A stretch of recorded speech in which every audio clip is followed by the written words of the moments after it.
My name's David Crystal, and I'm I don't know what to say, author of a DVD about language. Certainly author of the accompanying book that goes with the DVD, but what is one with a DVD? Is one an author? A presenter, perhaps? I'm not entirely sure. The reason why there is this rather curious combination of DVD and book is because I spend quite a lot of my time travelling, giving lectures wherever I can. I'm invited to many places around the world, and you just can't get to all of them. And therefore you have to decide how you handle all these invitations you can't respond to.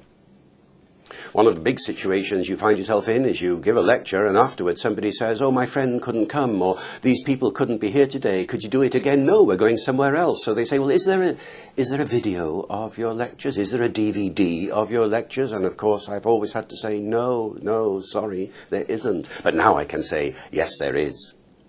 Yes, a DVD is a very clever way of allowing you to have the gift of bilocation, or multi-location, if you like. I can say yes now. And so the question is, what sort of lectures do you put on the DVD? And what I've done for this particular one is I've chosen the three most popular lectures, the three lectures I get asked about most often around the world. They all relate to the revolutionary decade of the 1990s. The 1990s was an amazing decade. Three things happened there. First of all, English became a global language. Everybody realized that for the first time. An amazing event, really, in the history of language. And so the first lecture is called "The Future of English Is," explaining how that happened. The second thing that happened in the 1990s was we discovered that half the languages of the world are dying.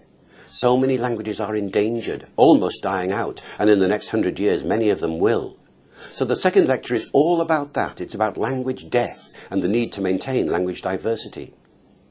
And the third thing that happened in the 1990s was the arrival of the internet. For most people, they started emailing and looking at the web and all of these things during that decade. What are the implications of that for language? The internet is changing language, allowing us to use it in ways we were never able to do before. And so the third lecture is on internet linguistics, on the way internet is affecting our use of language.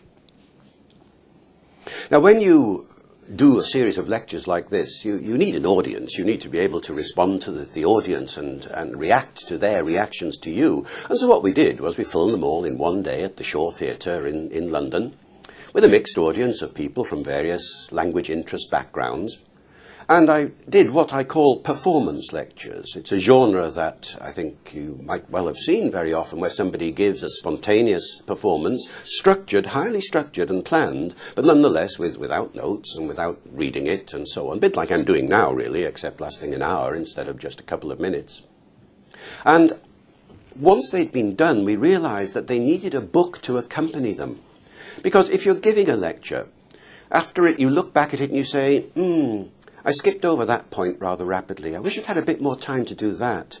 I'd rather have said it slightly differently here or there. So the idea was, let's have an accompanying commentary on the lectures, where you can amplify some of the points that were passed over rather briefly, or where you can look at the idioms and the colloquialisms that you use in the lecture, bearing in mind that many of you out there are going to be from a second language background. Your first language is not English, and so you might be interested in saying, well, what exactly did he mean by the way he put that particular phrase?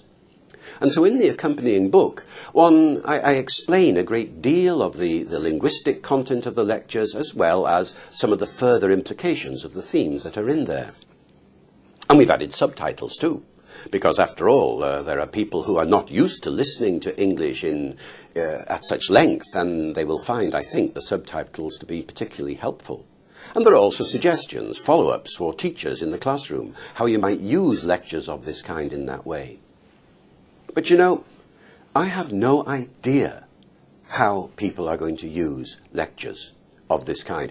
The task has never been done before. I've never seen anybody put their lectures onto a DVD and write an accompanying book. I do not know how you out there are going to use these things in your classrooms or in your homes or wherever. I hope when you decide to use these, you will tell me, and I'll learn a great deal from the experience. I don't even know what to call the thing I've just done. A sort of commentary on lectures. What do you call such a thing? I call it a lectumentary.